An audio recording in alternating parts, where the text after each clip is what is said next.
बिस्मिल्लाहिर्रहमानिर्रहीम। स्टूडेंट्स अस्सलाम वालेकुम वरहमतुल्लाहि वबरकातुह।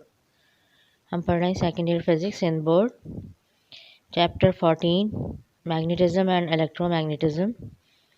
आज है इसका लेक्चर नंबर 8 और आज हम इसमें करेंगे पास्ट पेपर्स के न्यूमेरिकल्स 2011 से 2015 तक।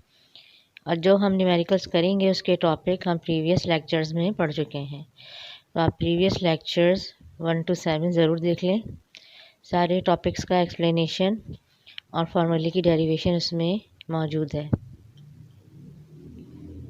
अब इसमें देखें 2011 में क्या न्यूमेरिकल आया है। ये टॉरॉइड का है। टॉरॉइड भी हमने प्रीवियस लेक्चर्स में पढ़ लिया है, आप उसको देख लीजिए। The inner and the outer diameters of the toroid are 22 centimeter and 26 centimeter। यानी टॉरॉइड आपको पता है कैसा होता है। ये टॉरॉइड इस तरह डोनट शेप का, ठीक है। कोई भी आप एक मैग्नेटिक मटेरियल ले लेते हैं, इसके ऊपर वायर को रैप करते हैं, तो ये वायर की जो ये फॉर्म आती है डोनट शेप की, इसको हम कहते हैं टॉरॉइड। इस वायर में से जब हम करंट फ्लो करवाते हैं, यानी ज़ाहिर बात है यहाँ पे कोई बैटरी वगैरह हम लगाएंगे, सोर्स ऑफ वोल्टेज, तो इसमें से करंट फ्लो करेगा। और जब हमें पता है जस्ट लाइक सॉलिनॉइड, वायर में से जब करंट फ्लो करता है तो उसके अराउंड एक मैग्नेटिक फील्ड प्रोड्यूस होती है। तो सॉलिनॉइड की तरह टॉरॉइड में भी इनसाइड द टॉरॉइड, यहाँ पे इसके बीच में, ठीक है, जो डोनट शेप नज़र आ रही है, इनसाइड द टॉरॉइड आपको एक यूनिफॉर्म मैग्नेटिक फील्ड जो है प्रोड्यूस होती है, और ये एक स्ट्रॉन्ग मैग्नेटिक फील्ड होती है। और इसकी शेप क्या होती है, क्योंकि शेप इसकी सर्कुलर है टॉरॉइड की, तो इसके अंदर जो मैग्नेटिक फील्ड प्रोड्यूस होती है वो भी सर्कुलर होती है। और आउटसाइड द टॉरॉइड, ठीक है, या इधर, ठीक है, मैग्नेटिक फील्ड नेग्लिजिबल होती है, तो उसको हम निगलेक्ट करते हैं। तो जब हम कैलकुलेट कर रहे होते हैं तो हम inside the torrid he magnetic field calculate कर रहे होते हैं। तो ये टॉरॉइड है। अब ये टॉरॉइड में देखें कि आपको, ठीक है, ये डोनट है ना ये, तो ये आपको एक तो ये सर्कल है आपका, और दूसरा सर्कल जो है ना ये है। तो इन दो के अलग अलग डायमीटर होंगे, ठीक है। इस सर्कल का डायमीटर आप सपोज कर लें, ठीक है, यहाँ से लेके यहाँ तक होगा ये डायमीटर, ठीक है। और फिर इसका रेडियस क्या होगा, यहाँ से लेके यहाँ तक होगा, ठीक है, जिसको हमने R1 से डिनोट किया है। और आउटर जो सर्कल है, ठीक है, उसका यहाँ से यहाँ तक, ठीक है, ये डायमीटर होगा, ठीक है। और अगर सेंटर से, ठीक है, यहाँ तक लें तो ये आउटर सर्कल का, ठीक है, डायमीटर रेडियस है, जिसको हम R2 से डिनोट कर रहे हैं।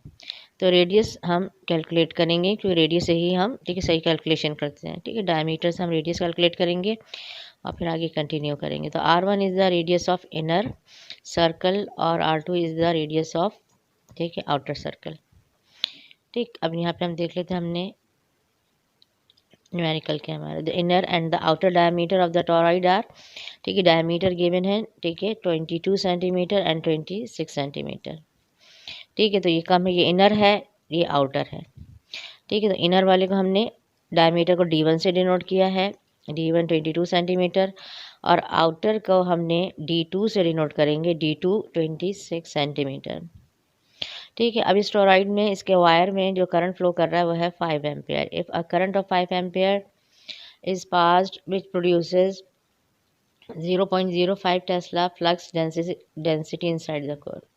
अब यहाँ पर जो मैग्नेटिक फील्ड प्रोड्यूस हो रही है उसकी इंटेंसिटी है 0.025 टेस्ला, ठीक है। अब अगर इन्होंने अंदर हमें पोजीशन नहीं बताई है, तो इसका मतलब है कि जो इनर आउटर डायमीटर है इसके मिड में, ठीक है, जो मैग्नेटिक फील्ड प्रोड्यूस हो रही है, ठीक है, वही हमें यहाँ पे बताई गई है।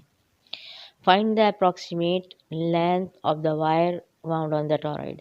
अब हमने जो ये वायर रैप किया है, ठीक है, इसकी टोटल लेंथ क्या है, ठीक है, ये हमें टोटल लेंथ और अप्रॉक्सीमेट ही आएगी, ज़ाहिर बात है, ठीक है। Approximate length of the wire हमें कैलकुलेट करनी है, ठीक। अब यहाँ पे अगर हम एक जो हमारे पर टर्न होती है, ठीक है, एक टर्न जो होती है, अगर हम उसकी लेंथ कैलकुलेट कर लें और हमें पता हो कि इस टॉरॉइड में पूरी नंबर ऑफ़ टर्न्स कितनी हैं, तो उस एक टर्न की लेंथ को नंबर ऑफ़ टर्न से मल्टीप्लाई करके हम total length of the wire calculate कर सकते हैं। यहाँ पे देखें डाटा हम बना रहे हैं, ठीक है। हमने कहा D1 जो इनर डायमीटर है इनर सर्कल का वो है 22 सेंटीमीटर। इसका रेडियस कैलकुलेट करेंगे। रेडियस होता है half of the diameter. D1 को 2 से डिवाइड करेंगे। 22 डिवाइडेड बाई 2 11 सेंटीमीटर, और इसको हम मीटर में कन्वर्ट करेंगे 100 से डिवाइड करके। ये होगा 0.11 मीटर। ठीक है, आउटर डायमीटर है 26 और इसको हम D2 से डिनोट कर रहे हैं। इसका हम रेडियस कैलकुलेट करेंगे। D2 को हम 2 से डिवाइड करेंगे। 26 डिवाइडेड बाई 2 13 सेंटीमीटर, और इसको हम 100 से डिवाइड करेंगे 0.13 मीटर आएगा। करंट है इसमें 5 एम्पियर और मैग्नेटिक फील्ड है इसमें इनसाइड द टोरॉइड 0.025 टेस्ला। ठीक है, और यहाँ पे हमारा ये म्यू नॉट हम यूज़ करेंगे। म्यू नॉट की वैल्यू है 4 pi exponent -7 weber per ampere metre. Length of the toroid हमें कैलकुलेट करनी है। अब यहाँ पे देखें सबसे पहले, ठीक है, हमें जो मैग्नेटिक फील्ड गिवन है, ठीक है, उस किस डिस्टेंस पे गिवन है वो हम आर कैलकुलेट करेंगे। देखें ये R1 है और ये R2 है। R1 R2 का जो एवरेज होगा वो हमें जो डिस्टेंस बताएगा वो ये बताएगा। ये जो अंदर मैग्नेटिक फील्ड है, यानी कि ये इसका जो है पूरा यहाँ का जो ये मिड पॉइंट है, मिड पॉइंट से लेके यहाँ तक का जो डिस्टेंस है वो R है। ठीक है, तो मैग्नेटिक फील्ड आपको, ठीक है, क्योंकि इन्होंने बताया नहीं किस पॉइंट पे, तो हम इसको मिड पॉइंट सपोज करेंगे कि मिड पॉइंट पर जो ये मैग्नेटिक फील्ड है हमें गिवन है। तो अब क्या मिड पॉइंट का डिस्टेंस है, R कितना है, वो ये R जो है ये इन दोनों का एवरेज होगा। तो R1 है 0.11, R2 है 0.13, इन दोनों का एवरेज लेंगे, ऐड करेंगे, 2 से डिवाइड करेंगे, आंसर आएगा 0.12 मीटर। ठीक है, यानी कि आप खुद देख लें कि अगर यहाँ से यहाँ तक, ठीक है, 11 है और यहाँ से यहाँ तक 13 है, तो फिर यहाँ से लेके यहाँ तक कितना होगा, 12 ही होगा। ठीक है, 12 सेंटीमीटर होगा। मीटर में कितना होगा, 0.12 मीटर। तो ये हमने आर कैलकुलेट किया है। ठीक है, और यहाँ पर, ठीक है, ये मैग्नेटिक फील्ड हमें गिवन है आर पर। अब हम कैलकुलेट करेंगे, मैग्नेटिक फील्ड तो गिवन है, हमें कैलकुलेट नहीं करनी है, हम कैलकुलेट करेंगे नंबर ऑफ टर्न्स। क्योंकि हमने कहा ना कि अगर हमें एक टर्न की लेंथ मालूम हो जाए और हम उसको टोटल नंबर ऑफ टर्न से मल्टीप्लाई कर दें तो हमें लेंथ ऑफ द वायर मालूम हो जाएगी। तो अब हमें चाहिए, ठीक है, इस डाटा से नंबर ऑफ टर्न्स कितनी है इस टोरॉइड में। तो टोटल नंबर ऑफ टर्न्स के लिए हम, ठीक है, फॉर्मूला यूज़ करेंगे magnetic field inside the toroid. ये हम डेरिवेशन पहले कर चुके हैं। इसका फॉर्मूला होता है B = μ0 Ni/2πr। ठीक है, B हमें गिवन है 0.025 म्यू नॉट की वैल्यू, ठीक है, गिवन होती है 4 pi exponent -7। Number of turns calculate करनी है। करंट है 5, ठीक है, 2 पाई की वैल्यू, R हमारे पास है 0.12। ठीक है, अब आप इनको मल्टीप्लाई करेंगे पहले। ठीक है, यहाँ पे 4 और पाई की जगह यहाँ पे भी 3.142 लिखेंगे। 4 को इससे मल्टीप्लाई करेंगे, ठीक है, एक्सपोनेंट भी लेंगे और 5 से मल्टीप्लाई करेंगे। फिर n के लिए आप क्या करेंगे, क्रॉस मल्टीप्लिकेशन, यानी इसका जो आंसर आएगा वो यहाँ पे जाके इससे मल्टीप्लाई हो जाएगा। और 4 पाई एक्सपोनेंट 7 मल्टीप्लाई बाय 5, इसका जो आंसर आएगा वो यहाँ पे आ जाएगा डिनोमिनेटर में। तो इसके आंसर को इससे जब आप डिवाइड करेंगे तो आपका n आएगा। तो n हमारे पास आ रहा है 3000 टर्न्स। अगर ये पॉइंट में भी आ रहा है ना, पॉइंट समथिंग, तो उस पॉइंट के आगे के नंबर को हमें नेगलेक्ट करना है, क्योंकि नंबर ऑफ टर्न्स जो है वो होल नंबर में होती हैं। ठीक है, 0.5 0.6 नहीं होगा। तो नंबर ऑफ टर्न हमने 3000 टर्न्स ले ली। अब यहाँ पर हम कैलकुलेट करेंगे, ठीक है, कि लेंथ ऑफ वन टर्न। ठीक है, लेंथ ऑफ वन टर्न के लिए आप ये देखें कि आपकी जो ये एक टर्न है, ठीक है, ये पूरी एक टर्न है, ठीक है, इसका हमें डायामीटर, ठीक है, मालूम करना है। ठीक है, अब डायमीटर से भी हम लेंथ ऑफ टर्न कैलकुलेट कर सकते हैं। ठीक है, या हम डायमीटर से रेडियस मालूम कर लें। ठीक है, इस टर्न का रेडियस, एक टर्न का, और रेडियस से भी हम इसका पूरा, ठीक है, लेंथ ऑफ टर्न कैलकुलेट कर सकते हैं। ठीक है, और रेडियस से तो आपको सिंपल पता है कि ये एक सर्कल, ठीक है शेप, और सर्कल की जो पूरा ये, ठीक है, लेंथ होती है, ये सर्कमफ्रेंस होता है, वो होता है 2 पाई r। तो 2 पाई r से भी कैलकुलेट कर सकते हैं अगर in the form of diameter. ठीक है, पाई multiply by diameter, pi d से भी हम इसकी लेंथ ऑफ टर्न कैलकुलेट करते हैं। क्योंकि 2 पाई r में अगर 2r आप देखें तो 2r = डायमीटर।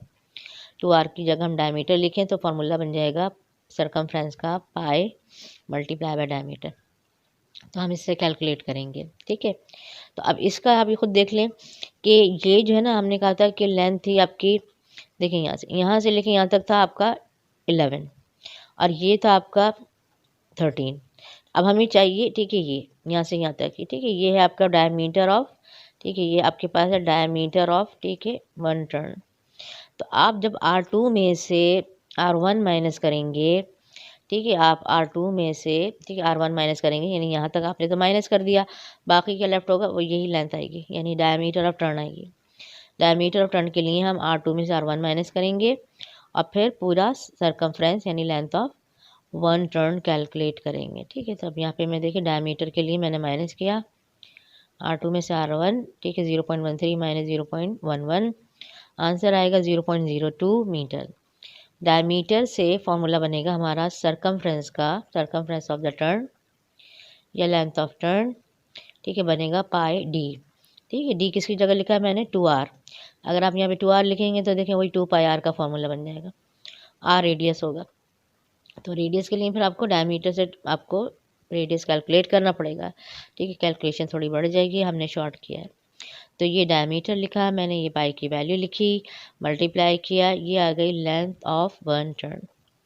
ठीक है, एक टर्न की लेंथ को अगर हम नंबर ऑफ टर्न से, जितनी भी टर्न्स हैं 3000, उनसे मल्टीप्लाई करेंगे तो पूरे वायर की लेंथ आ जाएगी, length of the wire wound on the torrid. ठीक है, length of each turn multiply by number of turn, इसको 3000 से मल्टीप्लाई करके हमारे पास आ रहा है और ये अप्रॉक्सीमेट, ठीक है, लेंथ है 188.52 मीटर। ठीक है, ये इसका आंसर है, यही हमें कैलकुलेट करना था। 2012 में जो न्यूमेरिकल है, ठीक है, वो प्रीवियस ईयर्स में आया है और हम उसको सॉल्व कर चुके हैं सॉलिनॉइड का, तो हम दोबारा रिपीट नहीं कर रहे हैं क्योंकि बिल्कुल सेम न्यूमेरिकल है और डाटा भी सेम है। तो अब हम आ रहे हैं अब 2013 पर, और ये है एसी जनरेटर का, और ये टॉपिक भी हम पढ़ चुके हैं। ठीक है, इसमें प्रीवियस लेक्चर में आप इसको देखें वर्किंग कैसी होती है, फॉर्मूला हमने क्या इसका ड्राइव किया था। एन ऑल्टरनेटिंग करंट जनरेटर यानी AC generator operates at 79 Hz. The area of the coil is 500 centimetre square. Area of the coil दिया हुआ है। ठीक है, अब जो कॉइल जो है, ठीक है, उसमें वो टर्न जो है रेक्टेंगुलर भी हो सकती है और सर्कुलर भी हो सकती है। ठीक है, तो उसकी हमें कोई ज़रूरत नहीं है कि क्या उसकी शेप है। ठीक है, एरिया ऑफ द कॉइल ही हमें फॉर्मूले में यूज़ करना पड़ता है। यूनिट इसका स्टैंडर्ड नहीं है, इसको हम मीटर स्क्वायर में कन्वर्ट करेंगे। ठीक है, फ्रीक्वेंसी है, ठीक है, अल्टरनेटिंग करंट जनरेटर 79 हर्ट्ज़। ठीक है, 79 हर्ट्ज़ इसकी फ्रीक्वेंसी है, यानी 79 रोटेशंस पर सेकेंड।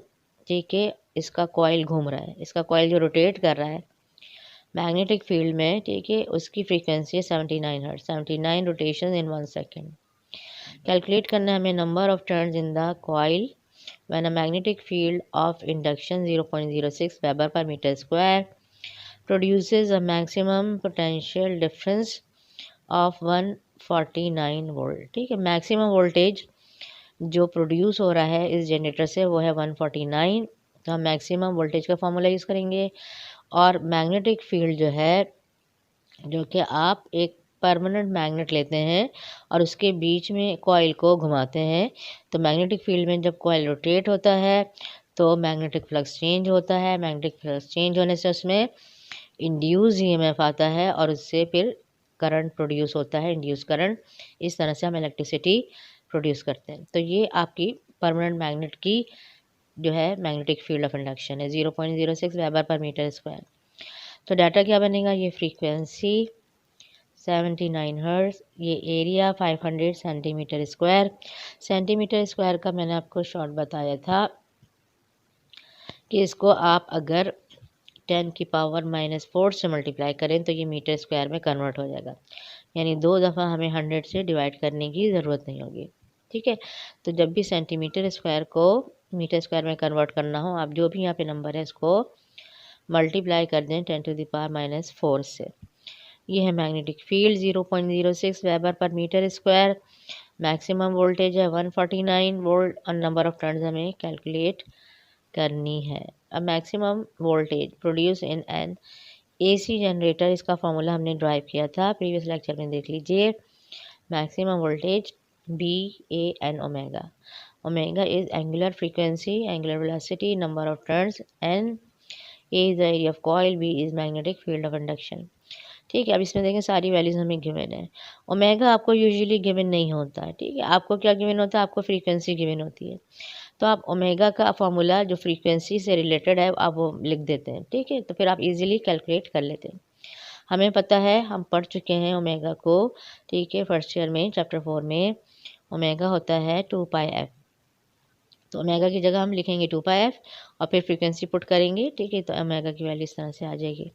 अब हम वैल्यू पुट करते हैं, मैक्सिमम वोल्टेज B, एरिया, ठीक है, नंबर ऑफ टर्न्स, ठीक है, और फिर ये 2 पाई और ये f, ठीक है। अब यहाँ पे क्या करना है, ये सारे जो नंबर्स हैं, ठीक है, इनको और ये इनको मल्टीप्लाई कर लें, आंसर ये आएगा आपके पास, ठीक है। और यहाँ पे n, इस नंबर को, ठीक है, अभी ज़्यादा क्रॉस मल्टीप्लिकेशन चलेगी तो इस नंबर को यहाँ पे लेके जाएंगे, डिनोमिनेटर में आएगा।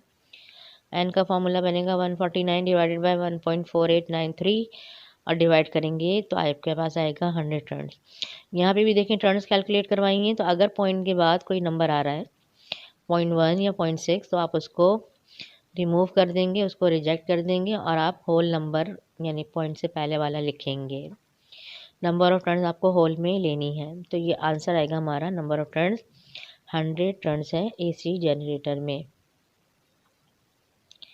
2014 में देखें क्या है हमारे पास, an iron core solenoid with 500 turns, ठीक है। सोलिनॉइड में नंबर ऑफ टर्न्स है 500, जिसको हम कैपिटल N से डिनोट करेंगे।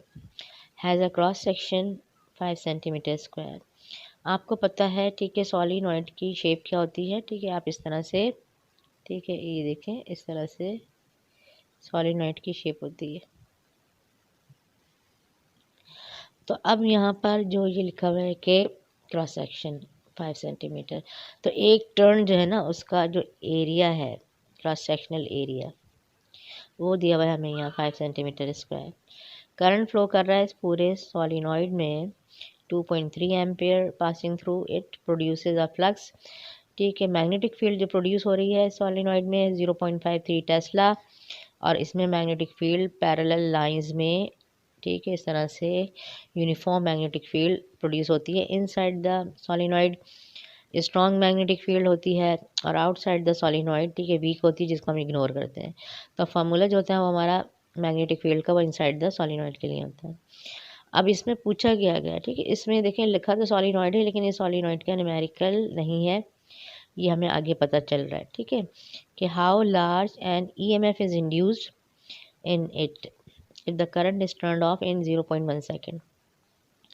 अब अगर जो करंट फ्लो कर रहा है आप इसको टर्न ऑफ करते हैं और वो करंट जो है कितना था, 2.3 एम्पेयर, 2.3 से 0 एम्पेयर, ठीक है, होने में ये कितना टाइम लेता है, 0.1 सेकेंड।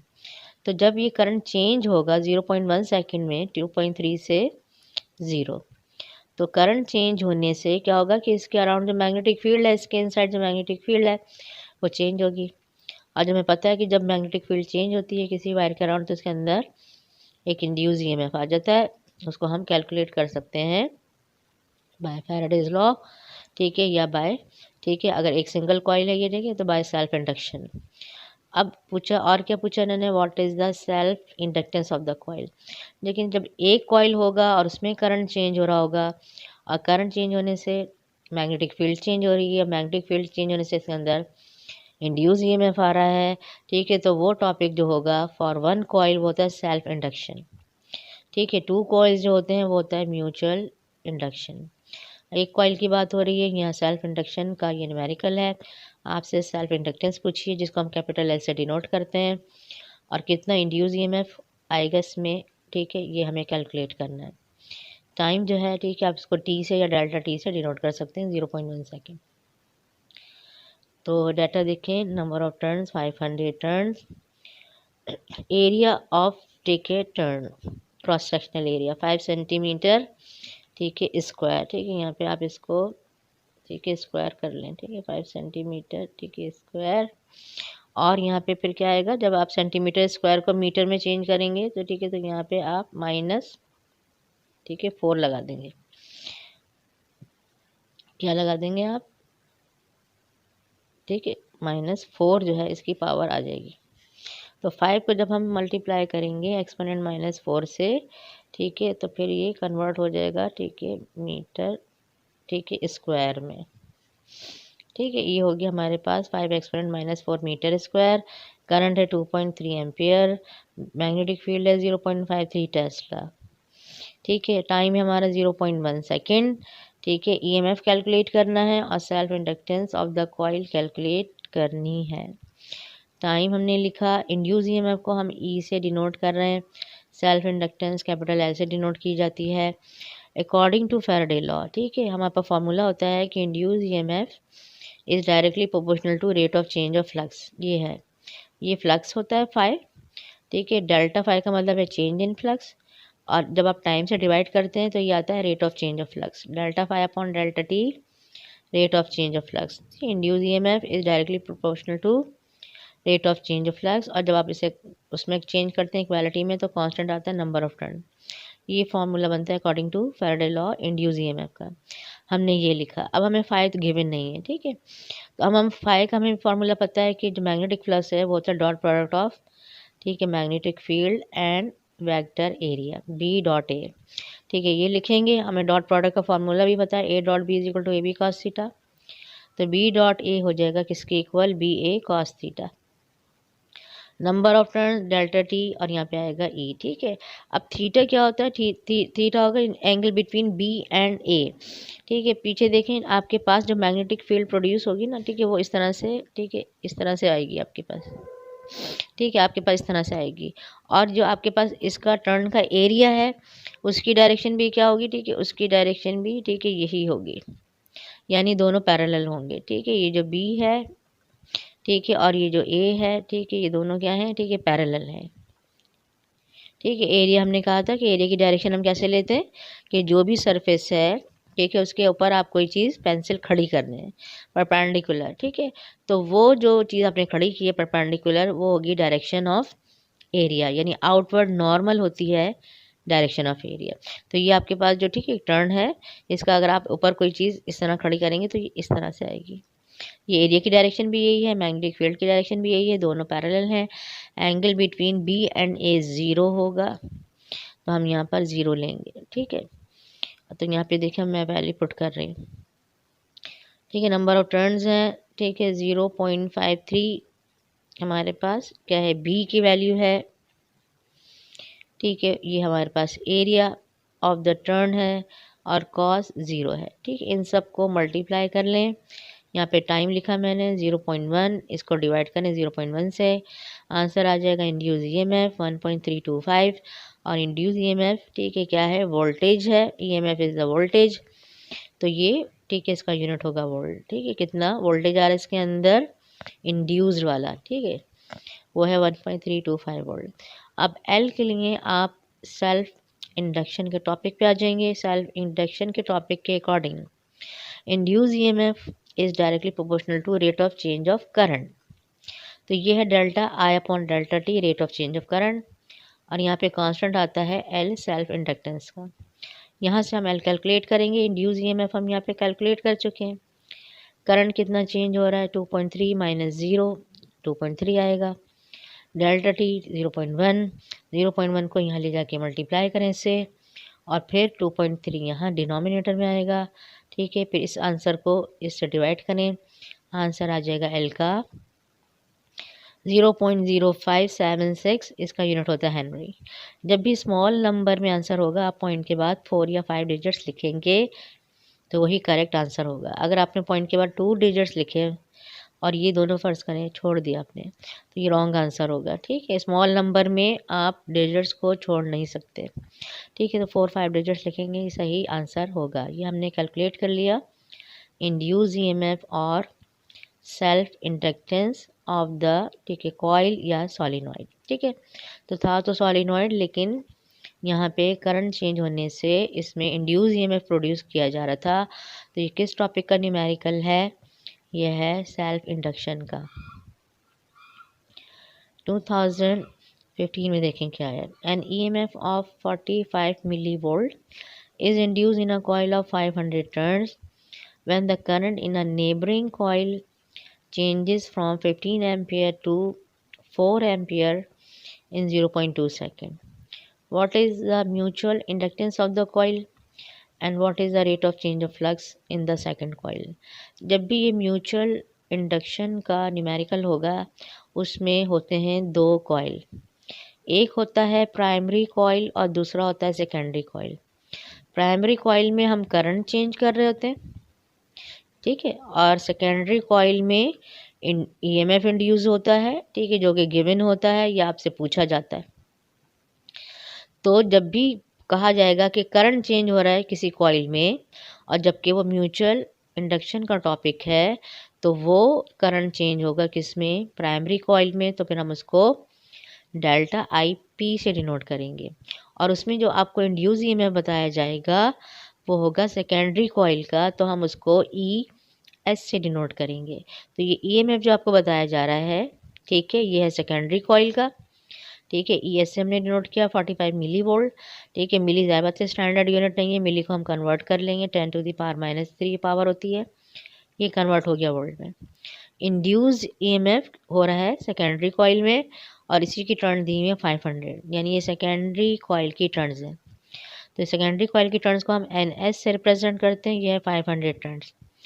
करंट चेंज होता है प्राइमरी कॉइल में, तो करंट चेंज को हम लिखेंगे डेल्टा आई पी और करंट चेंज निकालेंगे इसको इसमें माइनस करके, 15 - 4 कितना करंट चेंज हो रहा है, 11 एम्पेयर। कितने टाइम में हो रहा है, टाइम को हम डेल्टा टी से डिनोट कर देंगे 0.2 सेकेंड।